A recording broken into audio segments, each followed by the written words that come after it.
प्यारे बच्चों, मैं आपकी हिंदी अध्यापिका रेनू मार्टिन आज की हिंदी कक्षा में आपका स्वागत करती हूँ। आज हम कक्षा 3 विषय हिंदी प्रथम पुस्तक रचना प्रसून के पाठ 1 जिसका शीर्षक है भाषा और व्याकरण के भाग 2 के विषय में पढ़ेंगे। बच्चों, पाठ 1 के भाग 2 में हम पाठ का अभ्यास कार्य पढ़ेंगे और इसे समझेंगे।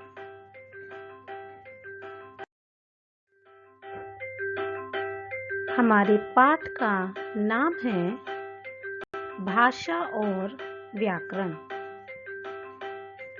बच्चों, इस पाठ का अभ्यास कार्य करने से पहले आइए थोड़ा जान लेते हैं कि भाषा और व्याकरण का क्या अर्थ है।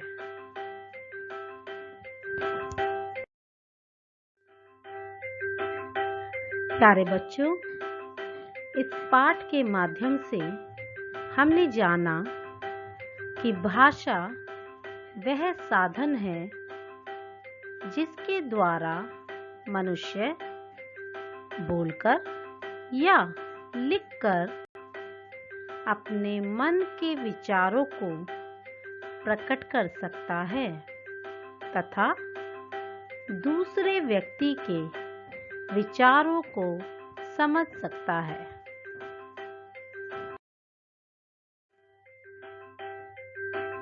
साथ ही हमने जाना कि भाषा के 2 रूप होते हैं, मौखिक भाषा और लिखित भाषा। जिस भाषा को मुख से बोला तथा कानों से सुना जाता है उसे मौखिक भाषा कहते हैं तथा लिखकर अपनी बात प्रकट करना तथा लिखा हुआ पढ़कर दूसरे की बात समझना लिखित भाषा कहलाती है।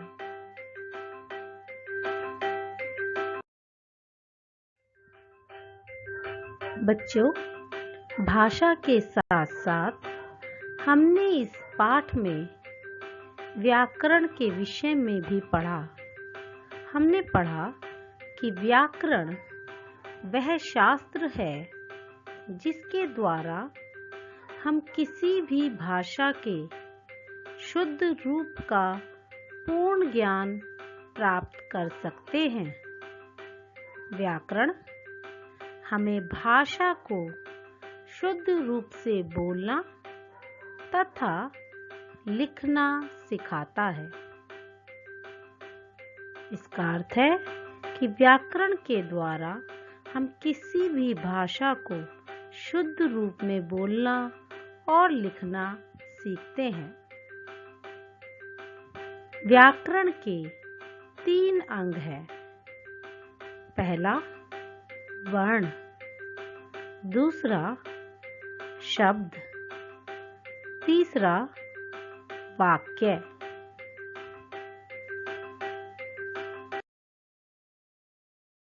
हम स्मरण रखने योग्य बिंदुओं को पढ़ेंगे। विचारों के आदान प्रदान के माध्यम को भाषा कहते हैं। भाषा के 2 रूप हैं, मौखिक, लिखित। भाषा को लिखने की विधि को लिपि कहते हैं। भाषा के शुद्ध रूप का ज्ञान कराने वाले शास्त्र को व्याकरण कहते हैं। व्याकरण के 3 अंग हैं, वर्ण, शब्द और वाक्य।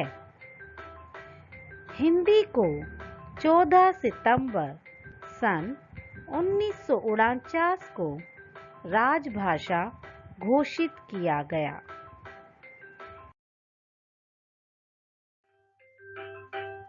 प्यारे बच्चों, इस पाठ को संक्षेप में समझने के उपरांत आइए अब हम इस पाठ के अभ्यास कार्य को करते हैं।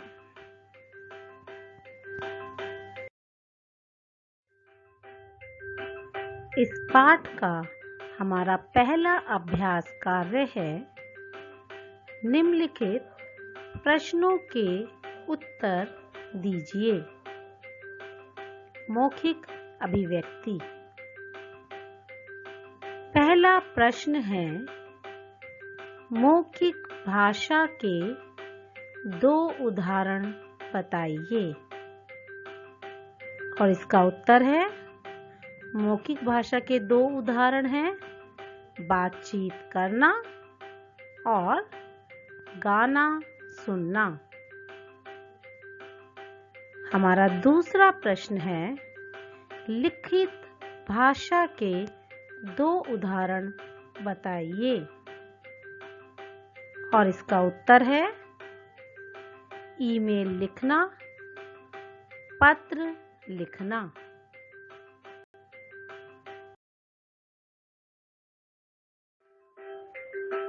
हमारा अगला अभ्यास कार्य है, निम्नलिखित प्रश्नों के उत्तर लिखिए। प्रश्न का, भाषा के कितने रूप हैं? प्रत्येक का नाम लिखिए। उत्तर,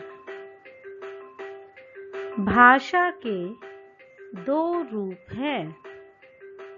पहला मौखिक भाषा, दूसरा लिखित भाषा।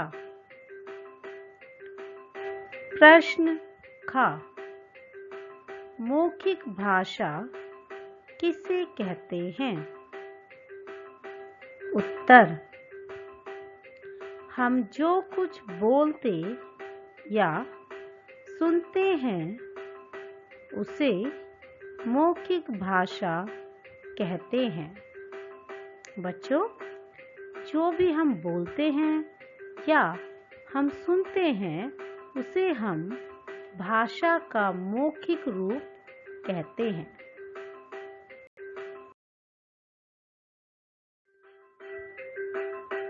प्रश्न का,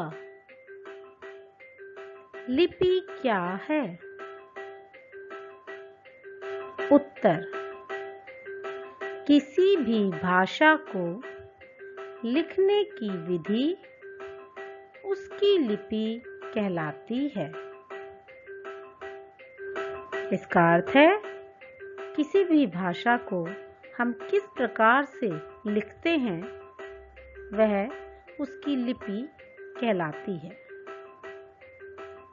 प्रश्न घ,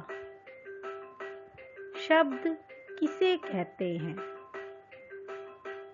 उत्तर, वर्णों का सार्थक समूह शब्द कहलाता है। प्यारे बच्चों, जब एक से अधिक वर्ण मिलकर कोई सार्थक अर्थ बनते हैं तो वह शब्द कहलाता है।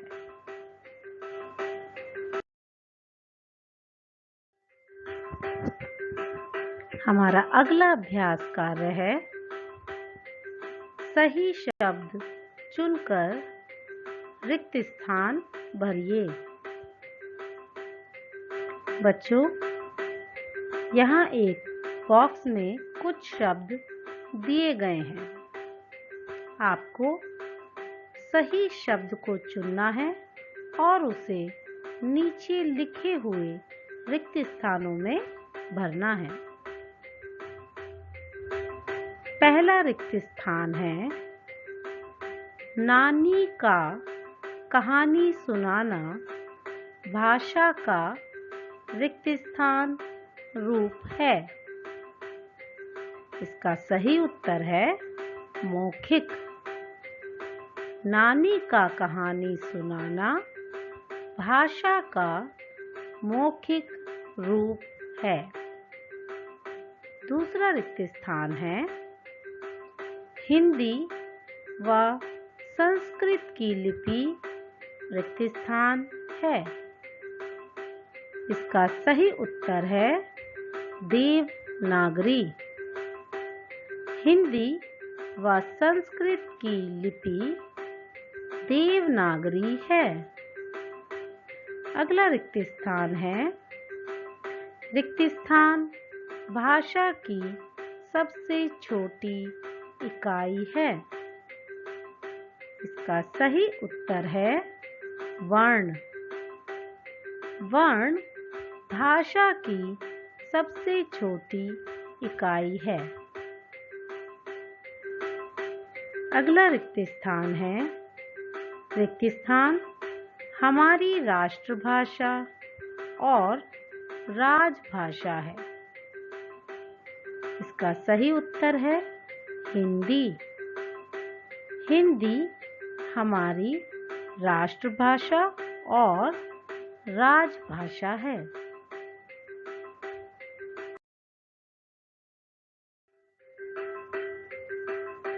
बच्चों, अब हम बहुविकल्पीय प्रश्न करेंगे। सही उत्तर वाले विकल्प पर सही का निशान लगाइए। पहला है भाषा के रूप होते हैं का 3, खा 2, गा 4। इसका सही उत्तर है 2। भाषा के 2 रूप होते हैं। दूसरा, हिंदी को राजभाषा का दर्जा मिला का 14 नवंबर सन 1949 को, खा 15 अगस्त सन 1947 को, गा 14 सितंबर सन 1949 को। इसका सही उत्तर है 14 सितंबर सन 1949 को हिंदी को राजभाषा का दर्जा मिला।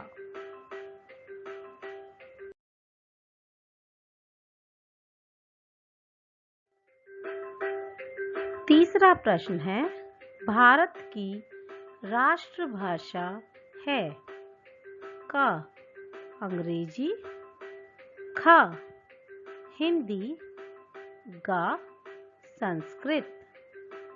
इसका सही उत्तर है हिंदी। भारत की राष्ट्रभाषा हिंदी है।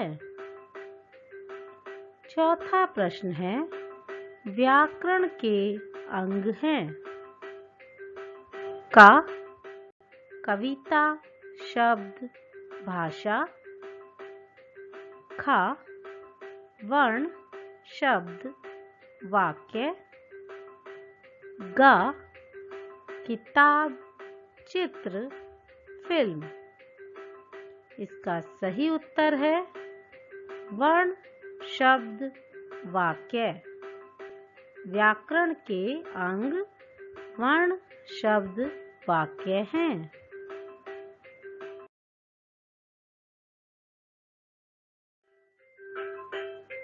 हमारा अगला अभ्यास कार्य है रचनात्मक गतिविधियां।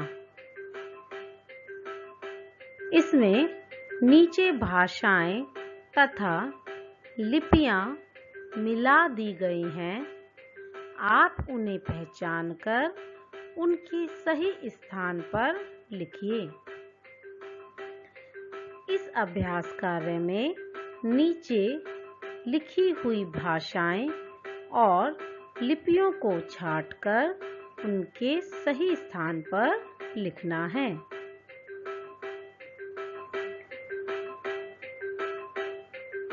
अंग्रेजी भाषा की लिपि है रोमन लिपि। पंजाबी भाषा की लिपि है गुरुमुखी लिपि।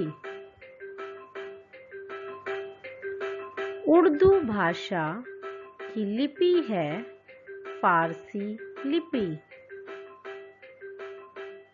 संस्कृत भाषा की लिपि है देवनागरी लिपि।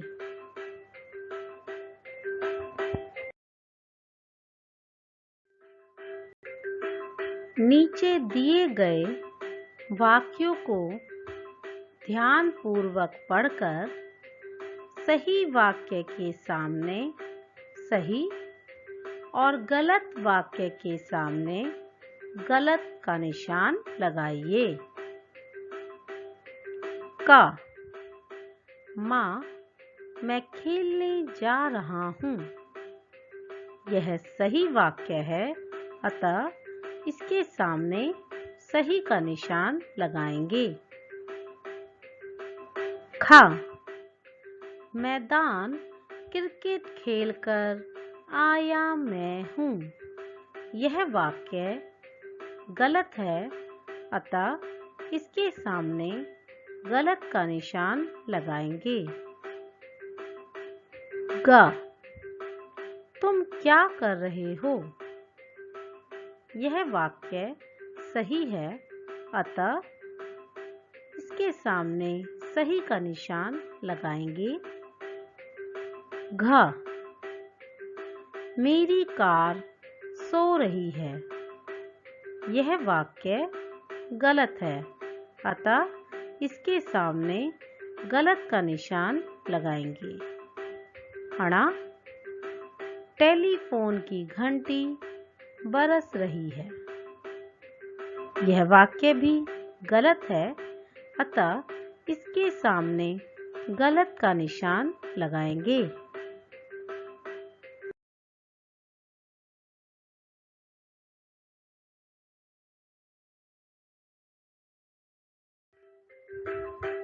बच्चों, पाठ के अभ्यास कार्य के उपरांत आपको गृह कार्य दिया जा रहा है।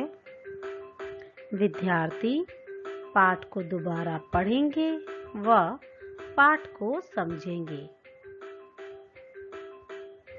इसके साथ ही आपको अपना समस्त कार्य अपनी कॉपी में लिखना है।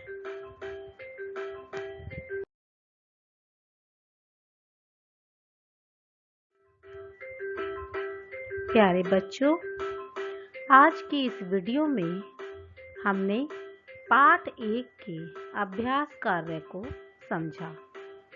आशा करती हूँ कि आपको यह पाठ और उसका अभ्यास कार्य समझ में आया होगा।